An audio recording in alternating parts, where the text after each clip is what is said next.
Good evening and welcome New York 14. My name is Alejandra and I'm office manager at the office of Congresswoman Alexandria Ocasio-Cortez. Thank you all for joining our town hall today. Just a few housekeeping things before we start. If you are logged into our Zoom meeting, please use the question and answer feature to submit your questions. We prioritize questions from our constituents, so please tell us what neighborhood you live in from New York 14. Alternatively, you can also email your questions to aoc.townhall@mail.house.gov or call us at 718-662-5970. Our staff is also available to support with any technical difficulties. Our team members will be monitoring the chat and the inbox and phone. We will also be live on the Congresswoman's YouTube channel. So feel free to visit our YouTube channel and watch the live stream. Cart open captions is provided by All Hands in Motion. If you click the link in the chat, it will take you to a website where you can view the transcription. For today's town hall, we will hear the Congresswoman on infrastructure package and an update from the FEMA funeral program. The Congresswoman will also be joined by IRS Congressional District Liaison, Susan Gaines, who will share an update on the child tax credit. We will open it up for Q&A from constituents after. After the Q&A, there will be a press gaggle where members of the press can post any questions. And now I'd like to invite the representative from New York's 14th Congressional District, Congresswoman Alexandria Ocasio-Cortez. Wonderful. Thank you so much, Alejandra, for kind of emceeing our town hall today. And for everyone who may not know of our constituents here in New York 14, Alejandra is one of the newer members on our team, and we're really thrilled to be having her. So thank you again so much, Alejandra, for kicking us off. We have quite the agenda today of things to get through. So we're just going to dive right in. We're going to be talking, as you can see with the slide on the main screen, we are going to be discussing the FEMA funeral program. We're also going to be talking about the CTC, the child tax credits that are hitting, hopefully, almost everyone's bank accounts today, certainly if you have direct deposit set up.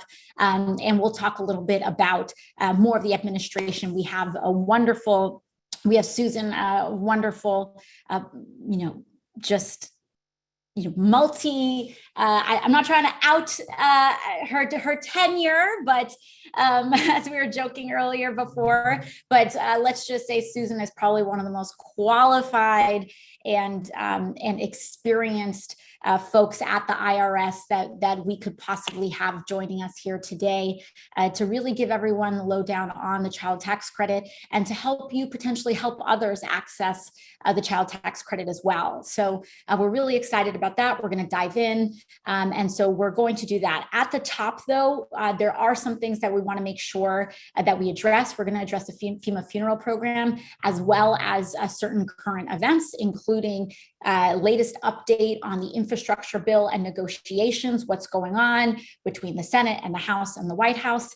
And additionally, and I'll start here, we also want to respond to some of the current events in Cuba as well. We have, just as we have in our district, in our community, we represent, and I'm privileged to represent, one of the most diverse communities in the world. And that includes our wonderful and our beautiful Cuban community right here in New York 14. One of the things that's extraordinarily important and that we have seen is the rise of everyday people in the island of Cuba, and Cubans, just everyday working class Cubans and Cubans all across the island, standing up for their rights and standing up for to protest the intolerable conditions that have been happening on the island. This includes everything from the desperate lack of medical supplies and other key whether it's medical supplies, food, or other key materials or utilities throughout the island, particularly exacerbated during the pandemic. During the pandemic. I apologize. Sorry about that. So they are protesting the lack of materials during the pandemic, particularly the lack of medical supplies and other issues. And so one of the things that we're trying to accomplish, and one of the things that we want to make sure that we communicate, is our solidarity with the Cuban people. They have requested international solidarity with their movement, and we stand in strong solidarity. And one of the things that's important for us to discuss is some of the contributing factors into this situation. One thing that we must unequivocally condemn are anti-democratic actions on behalf of the Diaz-Canel administration. And we want to make extremely clear that suppression of the freedom of press and the suppression of protest and the suppression of freedom of speech is unacceptable and runs contrary to our democratic values. And we call on the Diaz-Canel administration to treat all protesters and to condemn any police violence and to reverse any and all policies of that. Now, the other piece of this is the US administration. And what's extraordinarily important for us to communicate as well is the actions and US contributions to the suffering of Cubans on the island as well. And that is directly related to the embargo, the US embargo, economic embargo that is frankly has been in place for over 60 years. Last month, once again, the UN voted overwhelmingly to call on the United States to lift its embargo on Cuba. And the United States was one of the only countries that voted no. The embargo, the US embargo, is absurdly cruel. And like other US policies, particularly other US policies targeting Latin Americans and Latinos, the cruelty is the point. And I outright reject the Biden administration's defense of the embargo, where they have said that they wanted to maintain the embargo as it is a source of leverage and pressure. There is no way where it is acceptable for us to use cruelty as a point of leverage against everyday people, period. Whether it's our border or whether it's the US embargo on Cuba, the cruelty is the point. And I want to make something very clear as well. The embargo has been escalating very recently. We had a point during the Obama administration where tensions between the US and Cuba were starting to thaw, and we were actually making progress in the relationship between the United States and Cuba in dismantling some of the pieces of the embargo, at least those actions that were accessible via the executive branch. Now, what happened during the Trump administration is that when the Trump administration came in, Trump not only reversed those steps of progress that Obama made, but he essentially took us a few steps backwards in reversing those steps. But then he also declared Cuba a terrorist state. And in doing so, it added an additional 200 or so measures to the embargo, which included making it more difficult for medical supplies to reach the island, as well as many other critical supplies. Now, when the Biden administration came in, I wish Biden administration was restoring the progress made under the Obama administration. But frankly, it just seems that they are committing to Donald Trump's trajectory towards Cuba. And I find it unacceptable. We have not seen the reversal in the additional restrictive measures placed by Donald Trump. The Biden administration has not reversed those measures. And very critically, during the Obama administration, as one of the steps of progress that the Obama administration made was that the United States started to abstain from the UN vote, condemning the embargo. That was an extremely important step because the president and the presidency cannot reverse the embargo completely by themselves. That does take an act of Congress, and we support lifting the embargo against Cuba. Now, what the Biden administration decided to do, and this is where there is a direct escalation in aggressiveness towards Cuba by a Democratic administration, where the Biden administration stopped the Obama era practice of abstaining from that vote. And they have now become the first Democratic administration since the Obama administration, which, yes, we went Obama, Trump, then Biden, to then go back and no longer abstain from that vote, but to actively defy the entire global, virtually the vast majority of the global community in saying, no, we refuse to roll back this cruel and inhumane embargo that is promoting the suffering of the Cuban people. And so in this, our message is extraordinarily clear, is that we condemn the actions, the actions of suppressing freedom of the press and the anti-democratic actions of targeting protesters, violence against uprisings under the Diaz-Canel regime. But we also condemn the Biden administration's decision to continue to contribute to the suffering of working people across Cuba and the prevention and the upholding of elements of the embargo, as well as the additional Trump era restrictions that are making it harder for working people and everyday people across the island to access medical supplies, as well as other basic materials and supplies. And I think it's important for us to call out and to really acknowledge hypocrisy where it is. When the Trump administration added these additional restrictions, they were condemned.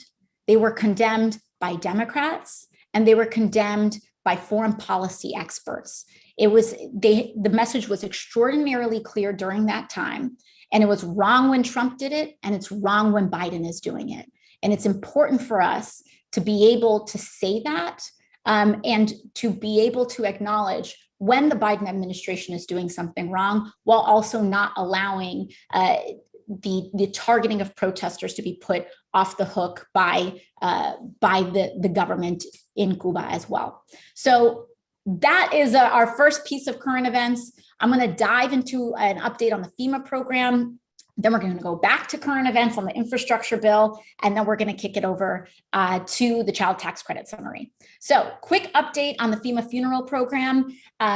Many of us here on the island, in the state, many of us here in the state and across the country have been able to benefit an extraordinary amount from the FEMA funeral assistance program that was led by myself and Senator Schumer in the American Rescue Plan, as well as us working to get it actually a little bit in some legislation last year. So as a quick update, one of the things that we've been having to tackle is the fact that our community was one of the first communities hit during the pandemic. And as such, when people were starting to get admitted to places like Elmhurst Hospital and Jacoby, presenting signs of what we now know as COVID, back then we didn't quite know that it was COVID yet.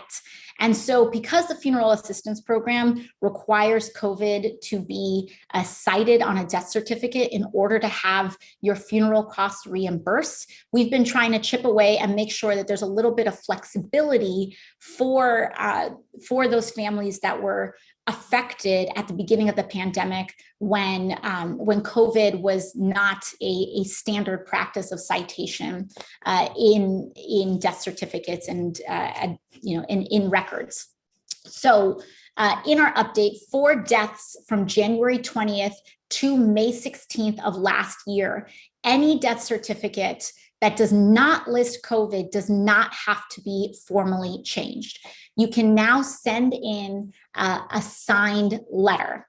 The letter must come from either the person who certified the death certificate or the local medical examiner or coroner. So if you are having trouble accessing the FEMA funeral assistance program because you lost a loved one to COVID in the early days of the pandemic between January and May, you can just call 311 and they will connect you they can help connect you to an individual that will get you the signed letter that FEMA needs in order for you to access those funds. The statement must be on official letterhead.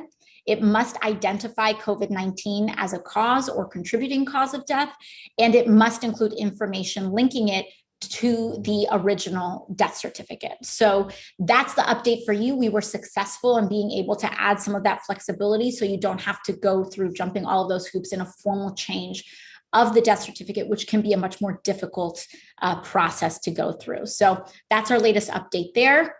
Now let's just dive in quickly to the infrastructure deal. Now, here's the latest update on where things are. You see this big chart. Don't worry about it right now.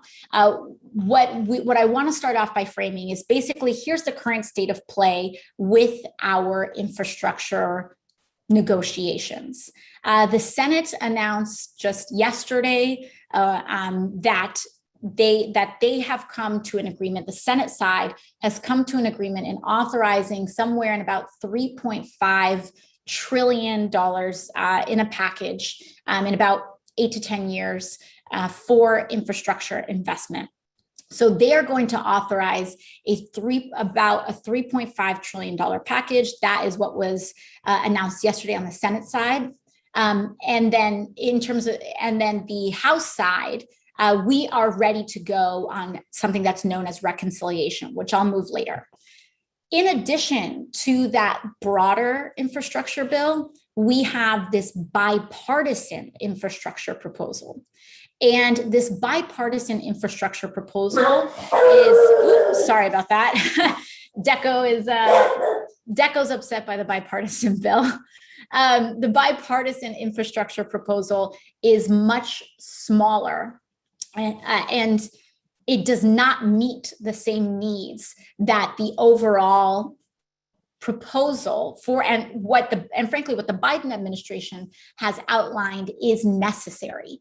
And so that is kind of the rub, right? We have the bipartisan bill, and then we have the overall infrastructure bill where the Senate and the House have to kind of come to an agreement.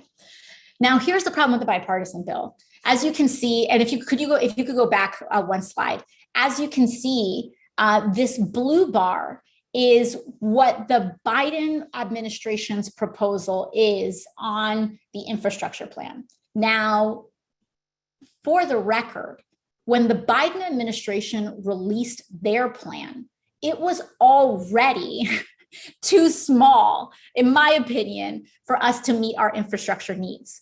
But no matter, the blue bar is the Biden American Jobs Plan. That is his infrastructure outline, right? And as you can see, the kind of pinkish salmon color bars are the bipartisan infrastructure deal. Now, this is not all of the spending. This is just some of the categories where you see the bipartisan infrastructure deal does meet some of the full requests, but also falls very far short in things like electric vehicles, for example. And what's really important when I talk about why the Biden administration's infrastructure plan was already too small, an example here is in passenger and freight rail. A lot of those investments are on kind of sprucing up Amtrak and sprucing up rail that already exists that has been underinvested. But the Biden administration and in these numbers are not allocations for things like new high-speed rail, which is what an infrastructure bill should actually really truly contain. And that's one of the things that we're pushing on the House side, right? Because one of the beauties in our system of checks and balances is that everybody has their contribution. And so the Biden proposal is nice. There are going to be places where we push and have been able to push the Biden administration, where we're going to actually get things and fund things that the Biden administration did not have in their proposal. There are going to be areas where, as you can see with this bipartisan deal, where it may get less investment than necessary. And so one of the things that we want to make very clear is that we are not letting go of certain key areas, which is not on this graph, of care infrastructure. Things like childcare, things like healthcare, and things like frankly, just an enormous amount of the social service infrastructure sector. And so we can go to our next slide now. And so one of the priorities, as I mentioned, excluded from the bipartisan deal is that the bipartisan deal has nothing on housing. It has nothing on long-term care. It has nothing on tax credits like clean and renewable energy. If you own a home or have a building or a vehicle, we used to have very aggressive tax credits for you to get an electric car or install solar panels. And even now, hoping to expand not just for car infrastructure, but for things like other forms of electric transport. Which those tax credits are very critical because they help people afford transitioning their transportation, transitioning their home to clean and renewable energy. And lastly, the bipartisan deal has nothing in research and development and manufacturing of new clean tech. Funding in this bipartisan deal, it includes some things that were not in the Biden proposal, a financing authority and Superfund remediation, but they're pretty modest. So what does that mean for us, right? This doesn't look super rosy. So what does that mean that we're going to do? So we can go to our next slide. What this means is that we've got the bipartisan deal, which is way too small. And by the way, we do not need a bipartisan deal in order to pass this bill. I think it's great that Republicans are, wanting to join some Democrats. That's wonderful, but this country and people across the country elected Democratic majorities. They elected a Democratic president, they elected a Democratic House majority, and they elected a Democratic Senate. And so what that means is that Republicans are not in charge of dictating what policies we pass and what policies we don't pass. And the idea that we would be limited by a bipartisan deal is laughable. It is laughable. And I think especially as time has gone on, we've also seen that the fossil fuel industry has been revealed to be playing a very critical role in trying to push this bipartisan deal.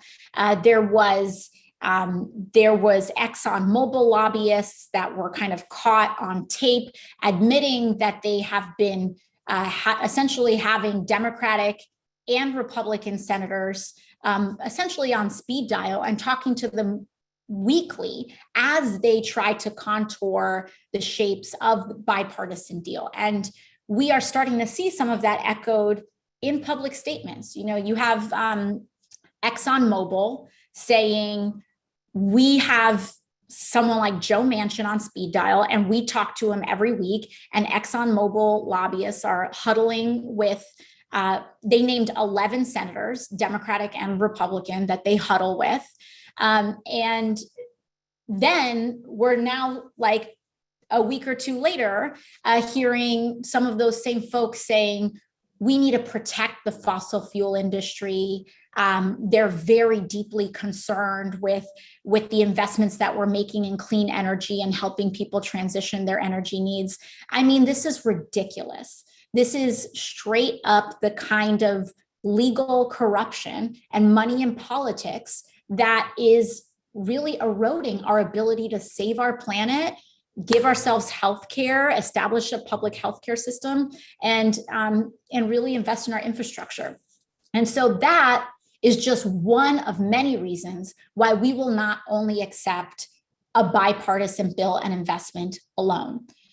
We are going to say, great, if there are some Republicans who are willing to, sign onto and want to invest in things like rail infrastructure and roads and bridges, fine, that's great. We can break off those pieces that Republicans are going to agree with, and we can figure out what we can pass on a bipartisan basis. But there are also investments that we need that are not included in the bipartisan deal, as I mentioned earlier. And we cannot allow that bipartisan deal to stop critical investments that we need to pass and invest right now. And so how we're going to do this other thing, how we're going to pass the big infrastructure bill, is a process known as reconciliation. Now, what does this mean? Reconciliation is one of the only ways that the Senate can actually pass legislation in the modern era due to the filibuster. And so because the filibuster has essentially created a 60-vote requirement in the Senate to pass any sort of meaningful legislation, the only way that you can pass anything, the only way you can pass almost anything else is through a process known as reconciliation. Budget reconciliation can be passed with 51 votes. That is how, for example, that big Republican tax scam that got passed in 2017, where we had all those changes in SALT, and you had all of these other sorts of changes in charitable giving, et cetera. That was passed with 51 Republican votes, or rather with, not with 51 Republican votes, but it was passed. It bypassed a filibuster requiring less than 60 votes because Republicans used reconciliation. And so Republicans, they use reconciliation to cut taxes on the wealthy, to give themselves tax cuts on their yachts and private jets and Wall Street loopholes and whatnot. And what Democrats are going to use reconciliation for is infrastructure investment that's going to expand childcare, and that's going to expand Medicare, that's going to create a civilian climate corps, which was our central provision, which I'm really excited about and we can dive into. But we're going to use our opportunity at reconciliation, because you can't just pass anything through reconciliation. It has to be budget related, so it needs to be government spending related. And you can only use reconciliation twice a year. So those stimulus checks that you got and the child tax credit that we're getting, that's starting to hit your bank accounts now, that was all in, and the FEMA funeral assistance program, that was all in the American Rescue Plan that we passed earlier this year. That was also a reconciliation bill. So we get about 2 shots to work to pass a reconciliation bill per year. So our first shot was the American Rescue Plan with the stimulus checks and pandemic assistance, funding for schools and hospitals, et cetera. And now our second reconciliation bill for this year is going to be this infrastructure bill. So our reconciliation, these are the rules that allows the 51 vote majority. And so what are we going to include in our larger infrastructure reconciliation bill?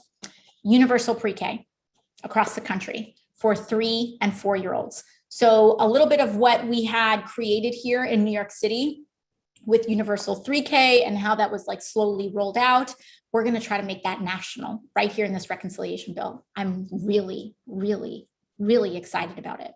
The next is childcare subsidies, because as we know, childcare is as much or sometimes more than rent, and it is obscene. It's so funny. There's like all of these stories about how there's a, about how there's a labor shortage and how there aren't enough people to fill jobs. Well, it's because childcare is so expensive that putting your kid and paying for your kid's childcare for you to turn around and make an hourly wage it's more expensive for you to go to work and put your kid in childcare than it is for you to stay home and take care of your child. And so, if we want people to have choice in their life and to have the ability to make the decisions that they want to make, we need to make sure that childcare is started to be treated as a right in the United States. And childcare subsidies is one of the key steps that we are making to hopefully be able to one day pave the path and to make sure we start paving the path to universal childcare in the United States. But we're not there yet, so we're starting at childcare subsidies. We've got paid family and medical leave, which is key, it's crucial. Expanded investment in truly affordable housing, expanding Medicare. So this reconciliation bill will expand Medicare so that it can cover dental, vision, and hearing for our seniors. No need to buy any of these crazy, additional plans or pay out of pocket or any of that. We're going to expand Medicare so that your hearing devices, glasses, dental care will be covered. We're also going to increase the maximum Pell Grant to help with the cost of college. And we're going to implement the Clean Green Energy Standard to ensure clean energy by 2030. A Green New Deal, which is a Green New Deal PEG year. We are also, speaking of the Green New Deal, we are also going to, it looks like we have secured a key provision in the Green New Deal in this infrastructure plan, which is the Civilian Climate Corps. I'm so excited about this. For those of you who may not know, during the Great Depression or in the aftermath of the Great Depression and the New Deal era, Franklin Delano Roosevelt created the Civilian Conservation Corps. And if you have visited a national park in your life or a state park, many of the trails that you see were built in that 1938 to 1941, 42 Conservation Corps era program by those who enlisted in the Civilian Conservation Corps. Now, what we've decided to do, and a big part of our G&D proposals, was a restoration of this Roosevelt era program, but expanded to tackle the climate crisis. Now, the reason this is really important was because when FDR did this, the United States, after FDR launched the Civilian Conservation Corps, the US then had, as a result of the Corps, one of the best wildfire control records in its history at that time, or by that time. And so the Civilian Climate Corps recognizes the incredibly large need for environmental work in our country to protect our communities, invest in our communities, and beautify our communities as we prepare for the ravages of climate change. And so the Civilian Climate Corps funding, it will dramatically expand the AmeriCorps fund. It will dramatically expand the AmeriCorps program in the United States. We're starting to get some numbers.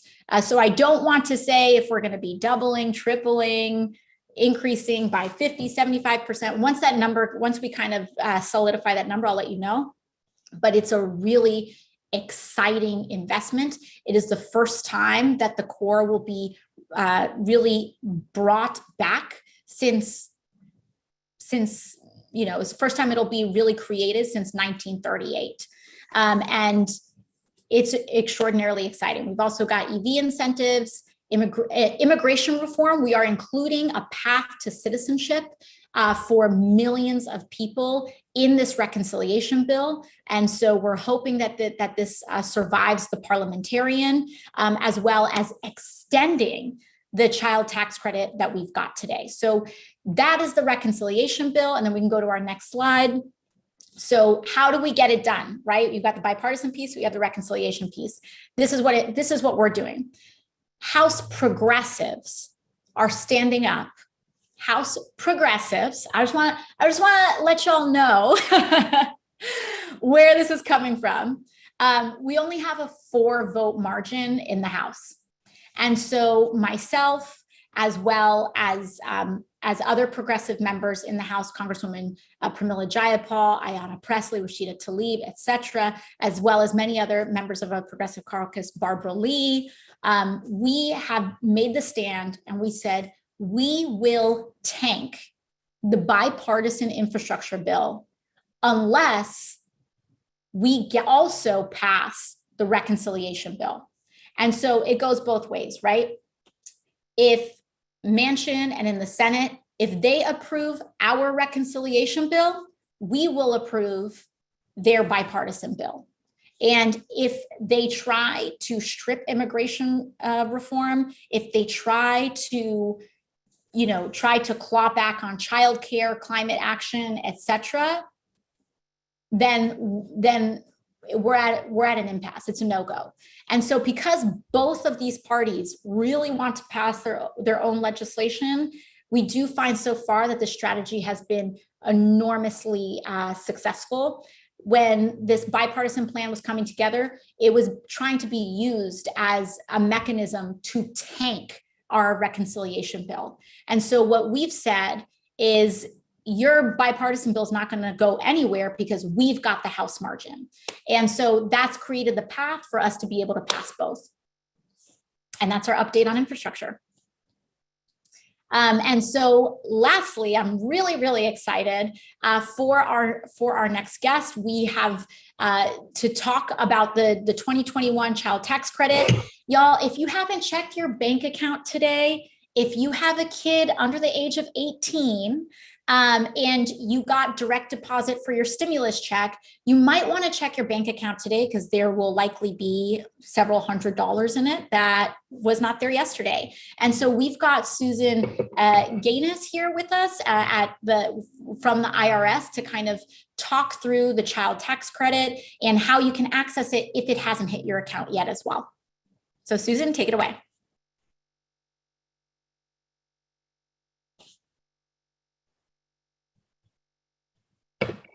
I apologize. Always technology issues. So I hope you all can hear me okay. I want to thank you for the opportunity to share this important information.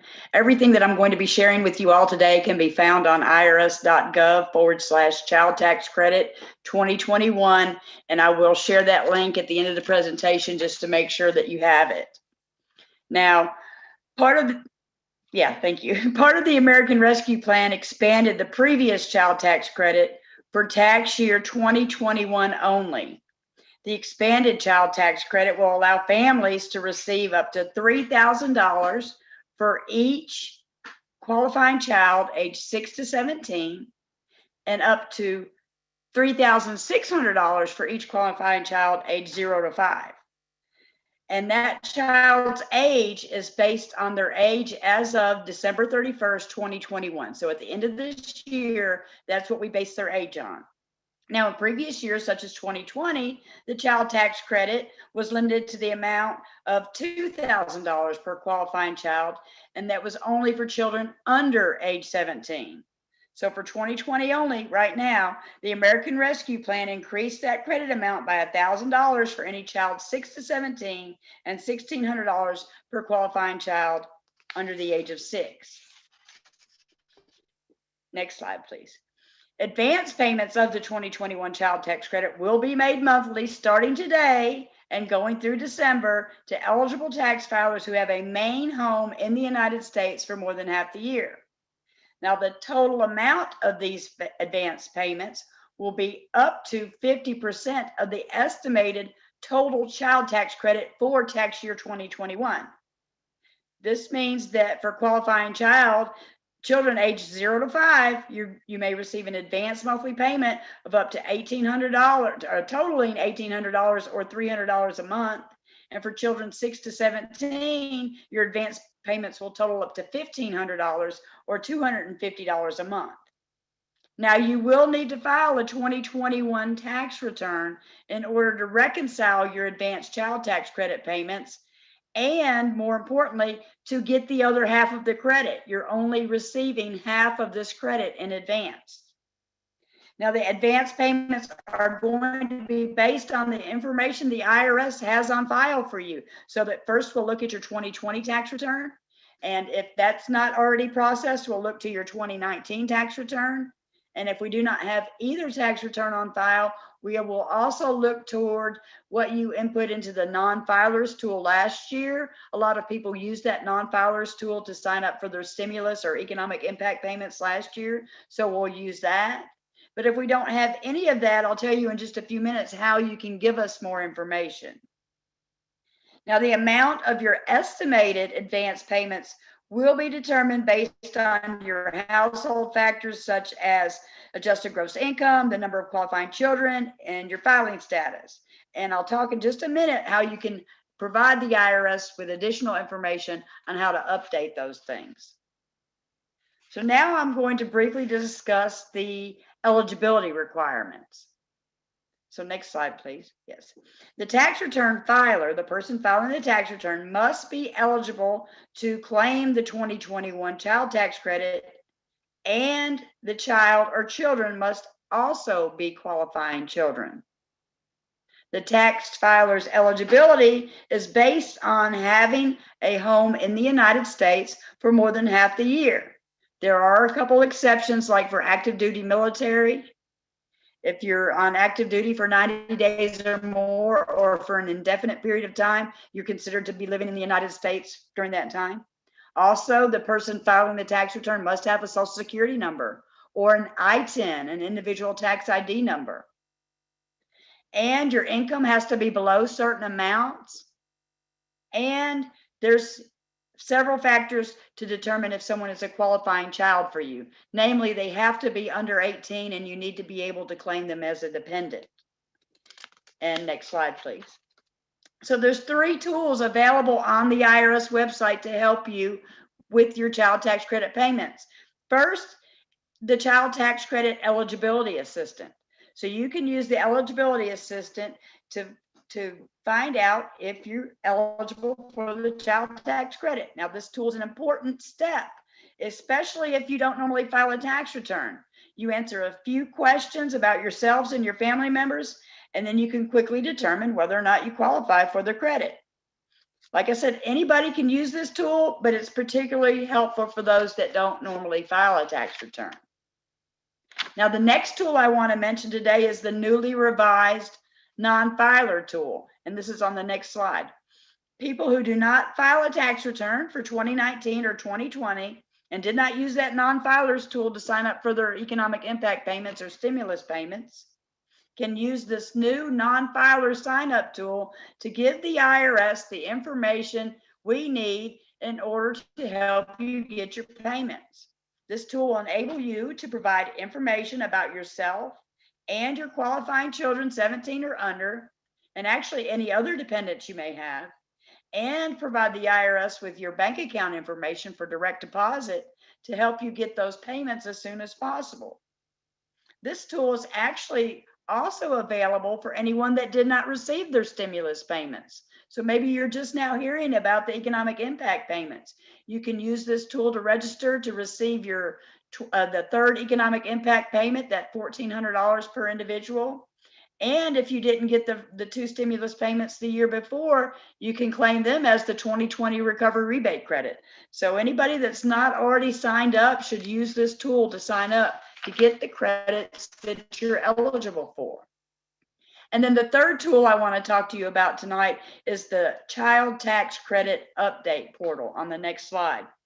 This tool will allow families to verify their eligibility for the payments, and if they choose to, unenroll for these monthly payments. Some people may want to wait and get their full amount of their child tax credit next year when they file their tax return. Or maybe they had children on their 2019 and 2020 tax return, but for whatever reason, they don't have those children with them anymore, so they might want to unenroll to prevent getting those payments. Remember, I said you were going to have to reconcile these on a 2021 tax return.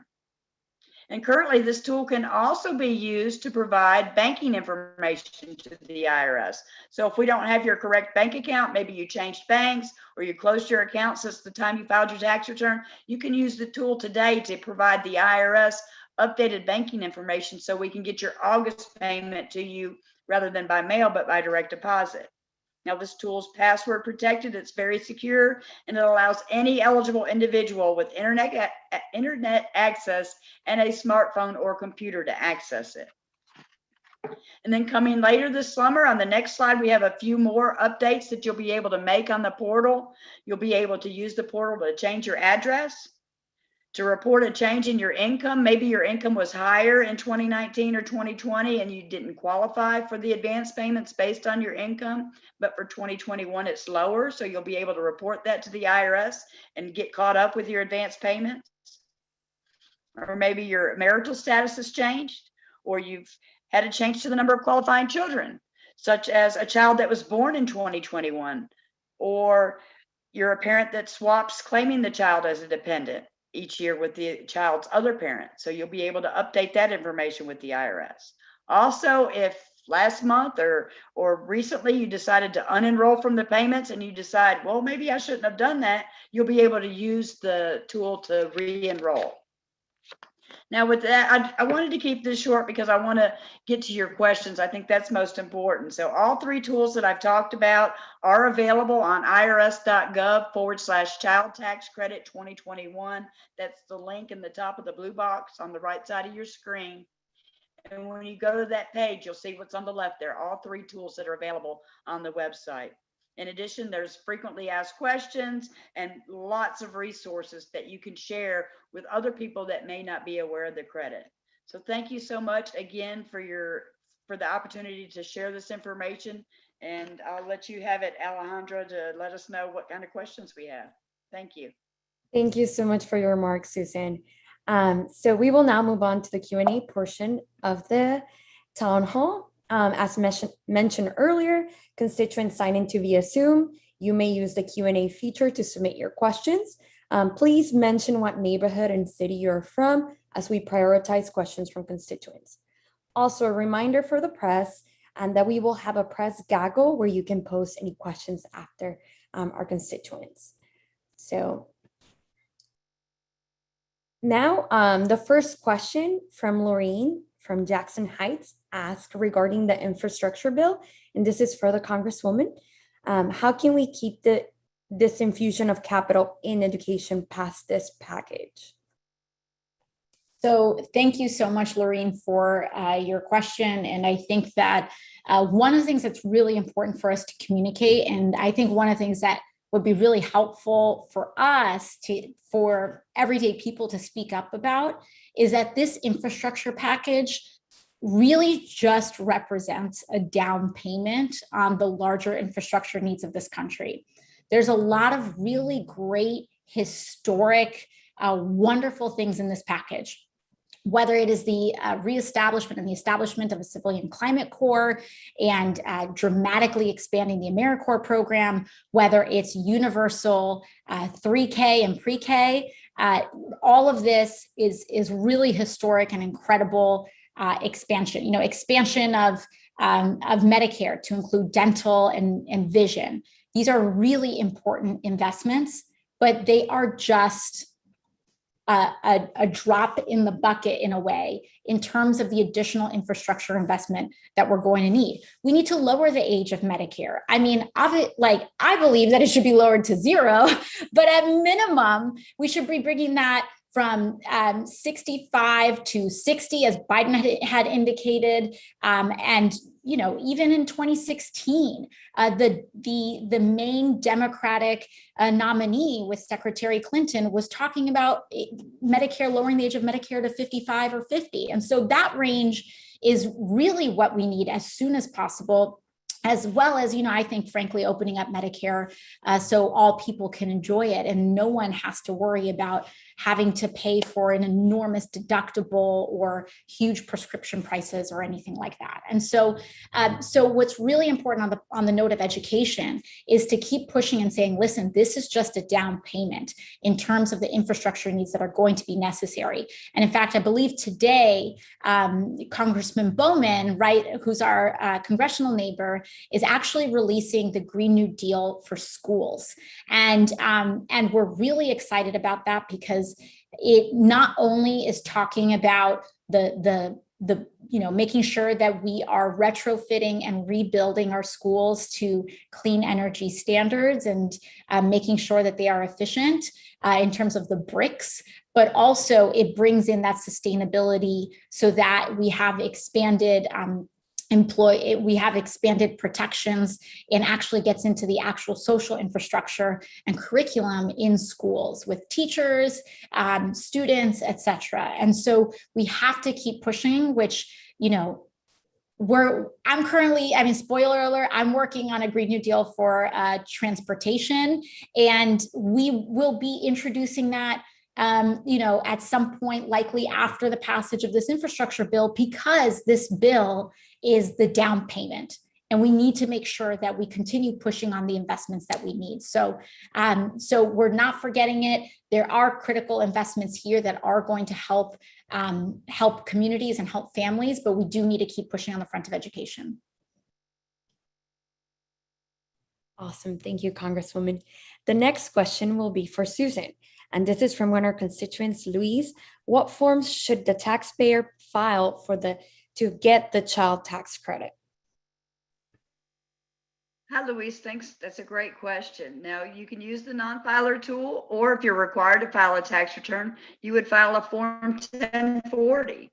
The 1040 provides enough information about you and your family to sign you up for the child tax credit and the advance payments of. So you'll use a 2020 Form 1040, name, address, social security numbers, or ITINs for the people filing the tax return, and the children's information on that return. Susan, I think you're muted. I think you muted briefly. Oh, was that the whole time or? No, it just cut out 5 seconds ago. Okay, thank you. So yes, just submit that to the Internal Revenue Service and we can get you the address, go through the Congresswoman's office. We'll get you the address on where to send that, but that's the form you need. Thank you. Thank you, Susan. Our next question will be for Congresswoman Ocasio-Cortez. Callie from Astoria asks, how can I convince my friends to get the vaccine? I am 22 and got mine months ago, but many of my friends who are my age refuse to get the vaccine because they're young and healthy. Some are afraid of the side effects of the vaccine.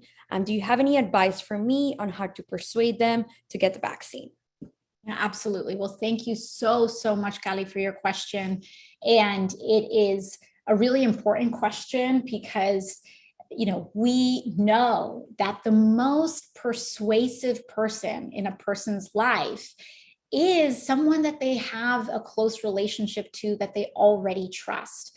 And so you talking to your friends about it is you're already, in the right place and asking the right questions, because you can get through to your friends in a way that a lot of other people, including myself, potentially would have a harder time with. So how you can, have conversations encouraging your friends to get the vaccine.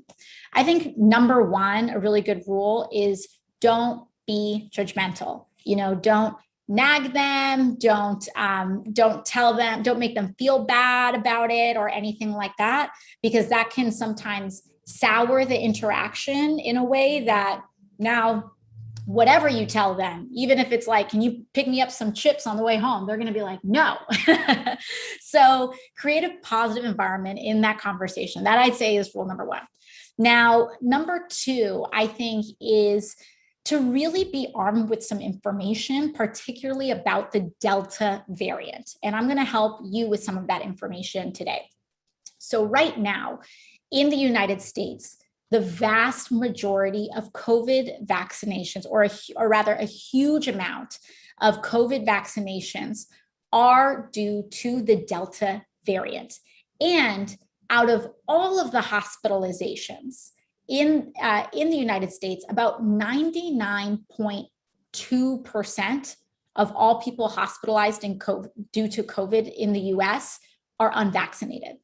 Now, why does this matter? Your friends are young and healthy today. That is amazing and that's awesome. However, the Delta variant is shown to be more aggressive in infecting younger patients than the COVID variant that we saw a year ago. Not only that, but the transmission is much lower. So the COVID that we saw last year, the one that we saw just, that our community's really traumatized by, and just really just had so much damage in our community, the transmission time for that the CDC measures was up to 15 minutes when you were within 6 feet of another person. Think about how much damage that COVID did, how many people got sick with 15 minutes of exposure. The Delta variant only needs 5 to 8 seconds of exposure. So now it's not just, a lot of our interactions, especially in a city, are very passing. And there are lots of people that you don't spend 15 minutes. You may have passed by someone with COVID last year, but because you were in passing and you didn't have 15 minutes in kind of an enclosed space with them, you didn't get infected. Now you just need 5 to 8 seconds. That's a bus stop. That's getting on the bus. That is getting on the train, taking a subway, one stop and getting off. You can get infected.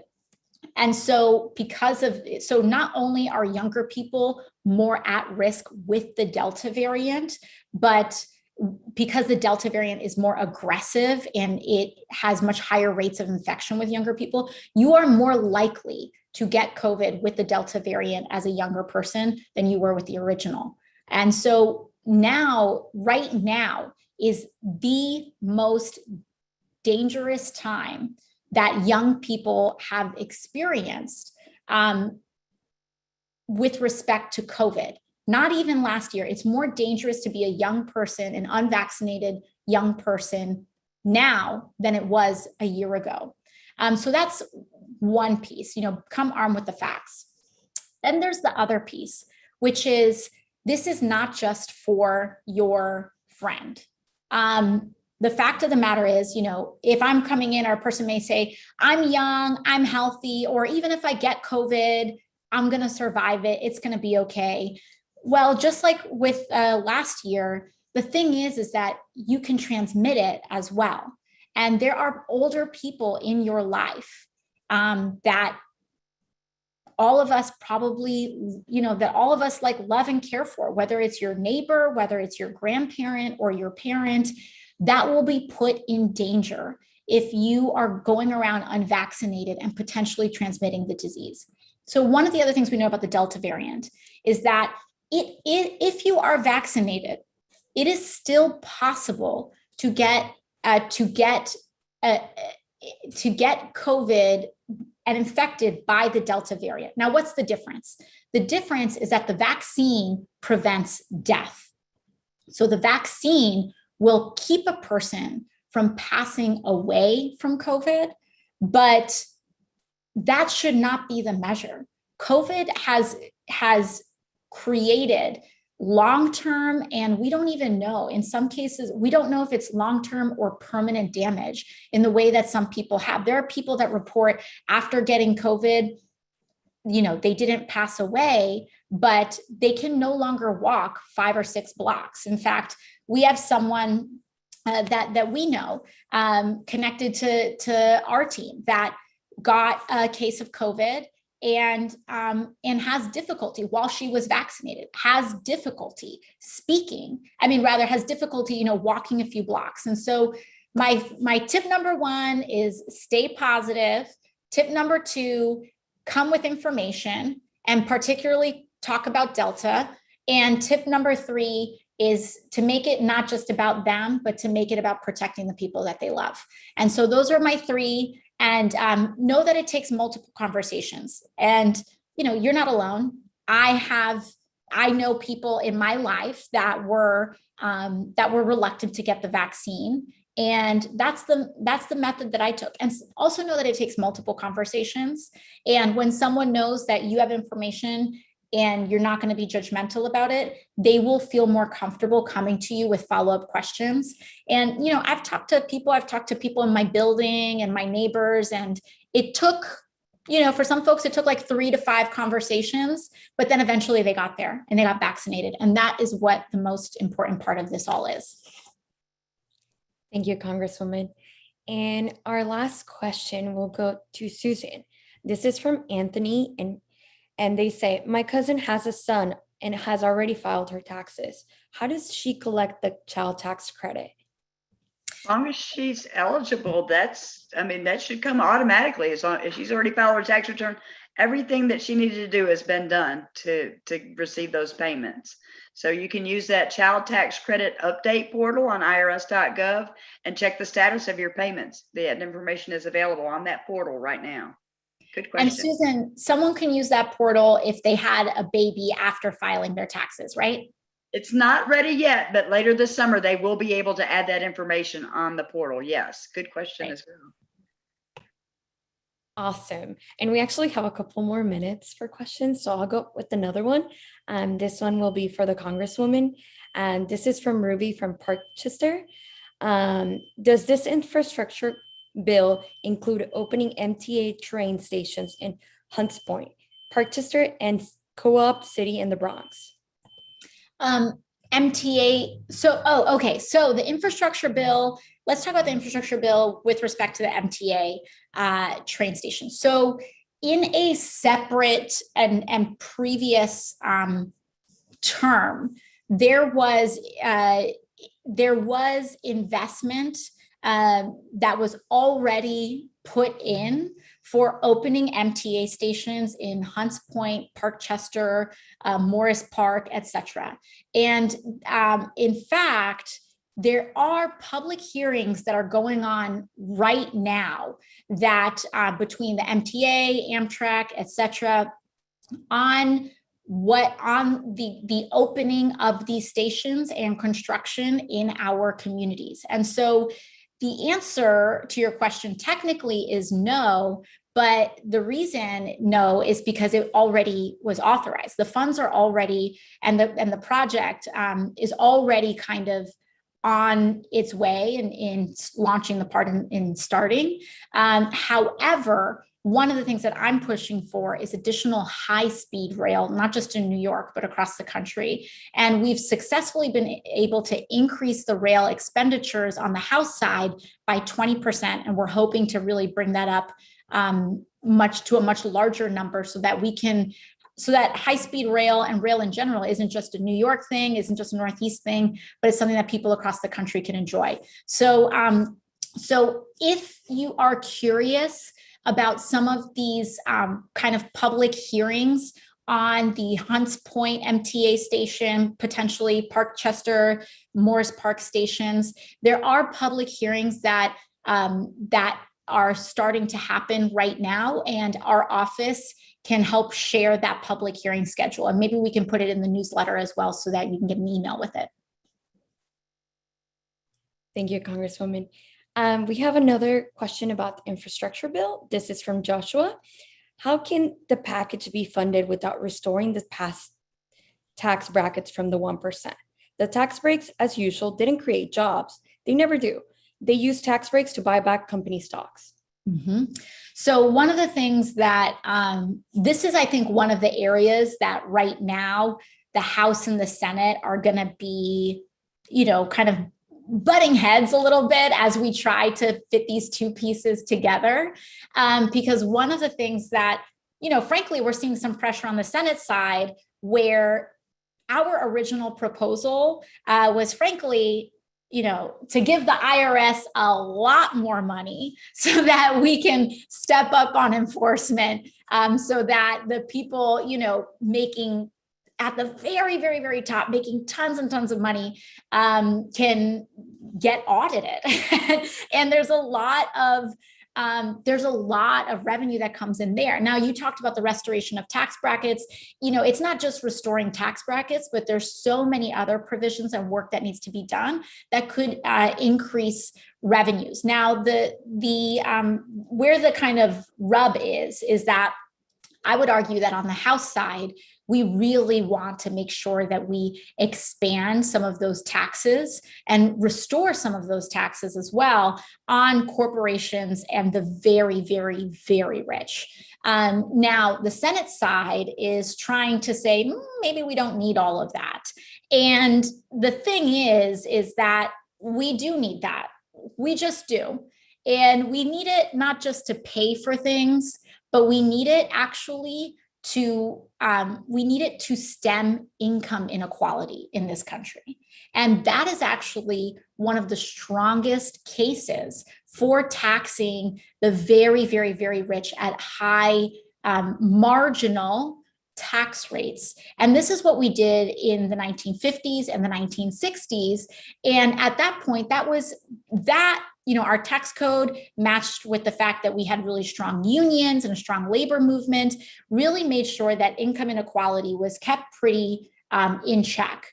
But when we started removing some of these provisions, we started seeing this runaway gap between the very wealthy and everyday people. And everyday people have gone from being, middle class to working poor. And it's been harder and harder and harder to be able to build a prosperous life because of the pressure of income inequality. Because we're all making more money collectively, but all of that money is going at the very top. And so making sure that we're restoring our tax code is an important part of that, but it is currently part of the fight right now because we have a whole lot of lobbyists that have descended here in DC who are trying to say, hey, you don't really need to do that. And we do really need to do that. And so a lot of political engagement is going to be very necessary. I am honored to be your congresswoman. I can tell you that I'm very much pushing to tax the rich and corporations, but we need to make sure that that state and that our senators across the country and that members of Congress across the country have communicated that, and that you've communicated to that to them as well, because this is a really, really, really important piece of all of this. And it not just makes the solvency of these programs, not just enhances the solvency of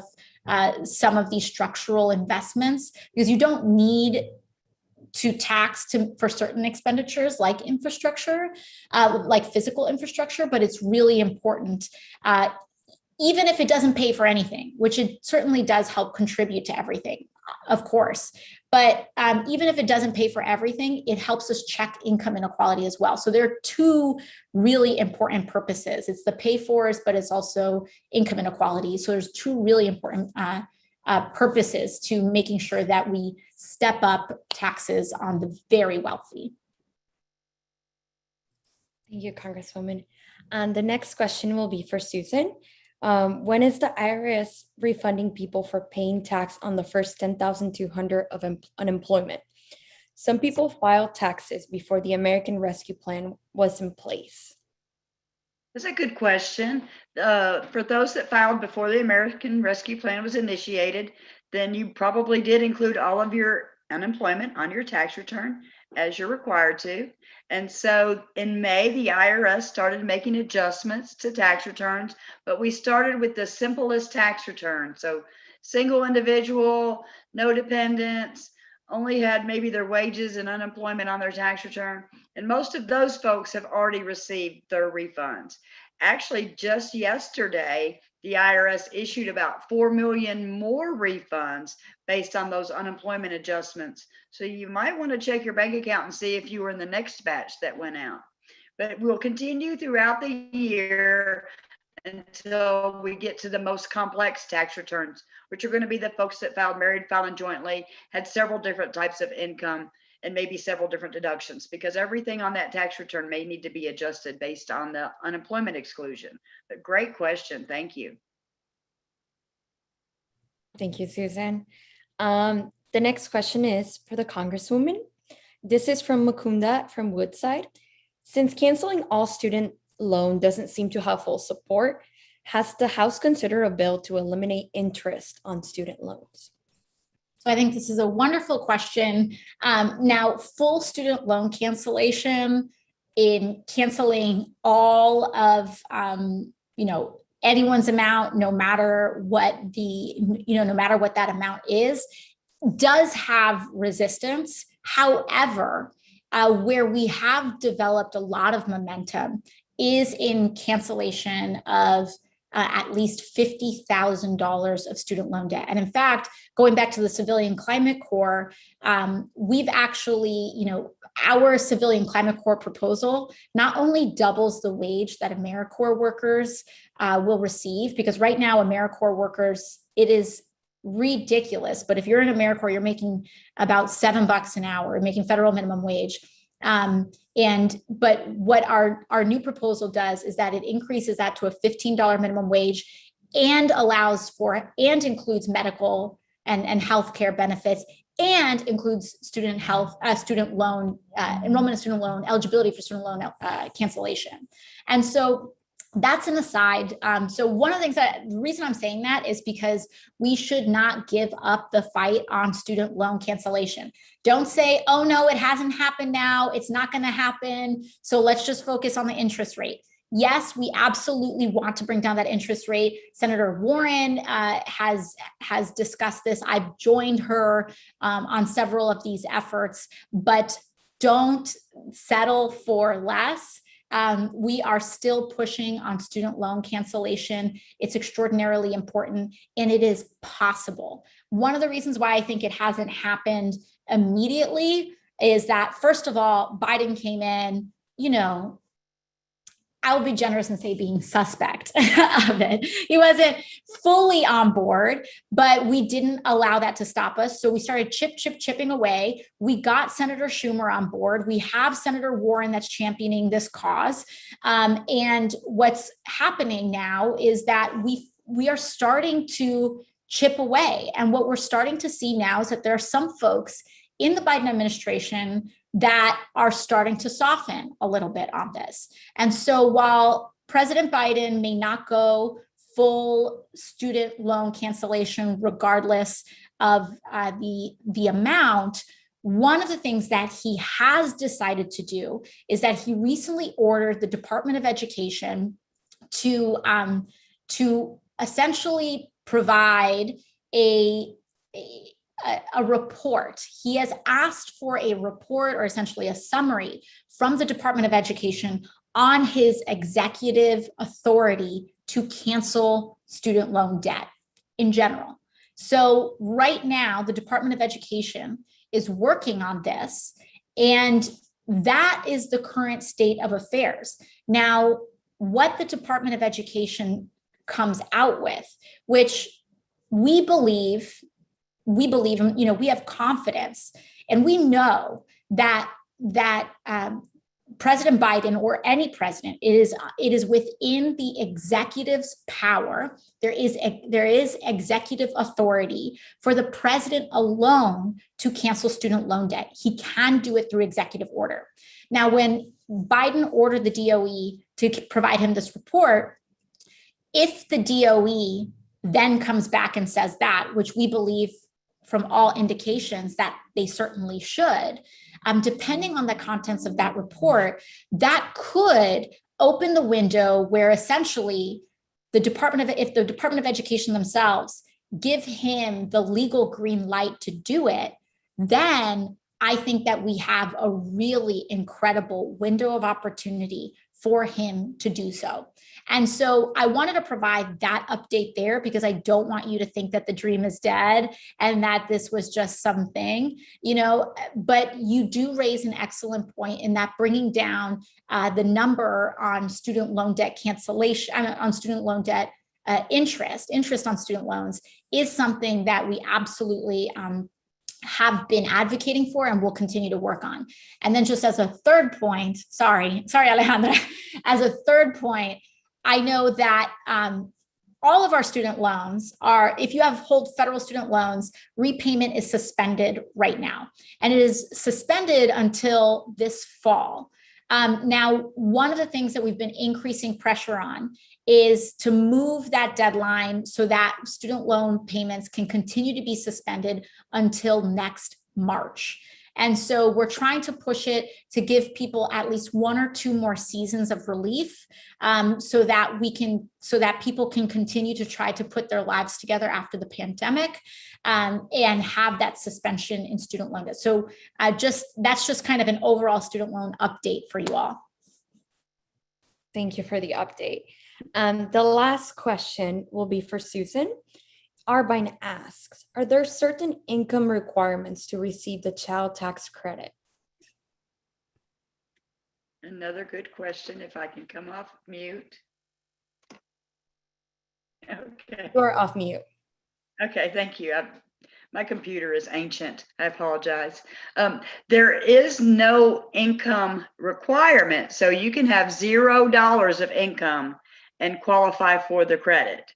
There is a top phase out amount. So if you're single and your income, or married, filing separate, and your income goes above 75,000, then you could be subject to a phase out. If you're head of household and your income goes above 112,500, you could be subject to a phase out.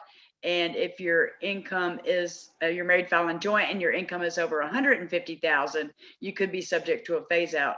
But it will not be eliminated to 0 unless your income is, if married, filing jointly, over 400,000, or if you're any other filing status over 200,000. So there's a window between those first numbers and those last numbers that it would be reduced, but not phased out completely until you were over the $200,000 or $400,000 mark. Awesome. Thank you so much. Now we're going to move on to the press gaggle. If you are a reporter and would like to ask a question, please click the Q&A icon at the bottom of the screen and share your name and outlet on the question field. Reporters who will be selected will be unmuted, so be ready to ask your question to the member directly.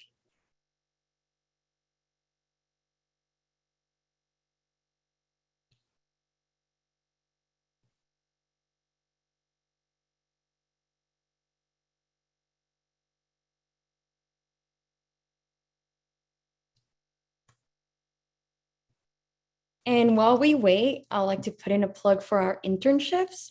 We are hiring interns for the fall, and the application deadline will be Monday, July 18th. So please, it is a paid internship in our congressional office. Alrighty, so now we'll have Annie Grayer from CNN. Please feel free to unmute yourself. Hi, Congressman. Thanks so much for taking the time to do this. You talked a lot about infrastructure and reconciliation tonight. I wanted to ask you, ahead of Senate Democrats announcing their $3.5 trillion proposal, progressives in the House specifically were calling for a $6 trillion price tag. I'm wondering if you can characterize, how you feel about the budget resolution that was announced earlier this week, given that it's less than what progressives wanted, and just kind of how you're framing, what you see in the budget resolution. Do you view it potentially as a loss for progressives? Well, so I think there's a couple of things about breaking down these numbers, right? Because we hear 6 trillion here, 3.5 trillion there, and what do these numbers mean, et cetera.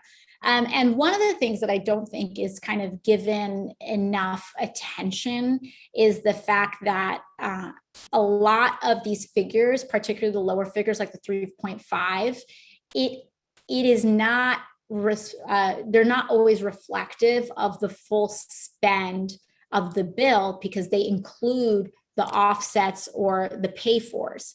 And so it's a 3.5 trillion outlay investment, but a lot of times the overall investment, the amount that we're actually putting out there and investing in infrastructure is much higher than 3.5 trillion. And then you bring it back by the pay fors, which get you to, about 3.5 trillion. And so all that being said, we did want even more, of course. We want that outlay. We would like that outlay to be 6 trillion so that we're spending, ideally 10, having that 10 trillion and then having potentially those outlays that bring us back to a 6 trillion point. 10 trillion is also the number that we wanted to get for a Green New Deal. Now, the fact that we're at 3.5 trillion though doesn't mean that that's the entirety of investment. And so because there are some of those offsets and outlays there. And so I think that this is an enormous victory. First of all, this bill is absolutely a progressive victory, because if it wasn't for progressives in the House, we probably would be stuck with that tiny, pathetic bipartisan bill alone, and that would have been the entirety of our infrastructure spending. And so compared to the bipartisan package, which is what 1.7, I believe, compared to the very small number of the bipartisan infrastructure package, what House progressives have been able to do is have a much larger bill. The reconciliation bill is larger than the bipartisan bill, and it contains progressive priorities. It is led and spearheaded by progressive priorities. And frankly, it's much larger than I believe even the Biden administration would have come into alone without the progressive momentum built for big infrastructure spending. And so is it the Green New Deal in its entirety with a $10 trillion investment, 4 trillion in outlays, and rather 4 trillion in revenue raisers, taxing the rich, corporations, et cetera, and 6 trillion? Okay, no, but cut me some slack. I'm just after my first term. But I do think that I think this is absolutely a progressive victory. We've got we have universal childcare. We have the first establishment of the Civilian Climate Corps, which is the first time in almost 100 years, or perhaps like 80 years or so, since 1938, the first revitalization of the Conservation Corps with an expansion of its mandate. So this is not just about building trails in our national parks. This is about weatherizing people's homes for climate disaster. This is about putting solar panels on people's roofs. This is about beautifying neighborhoods and really working with communities like ours with high childhood asthma rates. And this is about essentially creating a universal basic income program for children. And so I think we've won. None of that would have happened without the Progressive Caucus, I think. I think that if it wasn't for House progressives, even if we still had 3.5 trillion in spending, a lot of it would be in, frankly, carbon producing investments like roads and bridges alone. I don't think we would have the care infrastructure in this bill, and I think we would have gotten a lot more car infrastructure and much less public transit investment on the level that we need. And so this is 3.5 trillion in progressive spending. That's what I think is really important too. It's a 3.5 trillion package around progressive priorities. So it's not just the price tag, it's what we're spending on. And progressives, I would say, if I can, not be humble for a moment, I think we've run the board in determining the priorities of our spending. Awesome. Thank you, Congresswoman. That is all we have for today. Thank you all so much, and for our constituents for joining us tonight. Your engagement is really what keeps us and allows us to continue your fight for you in Congress. I also want to thank our transcribers, Cara Camacho and Wendy Bucher. Thank you to our interpreters interpreters, Aldo Resendiz, Anais Velasquez, Edward Lau, Rebecca Chowdhury, Yakub Ali, and Megat Lama. And again, you can always contact us at our office by calling 718-662-5970. Have a Thank good you, night. everyone. Thanks for joining us.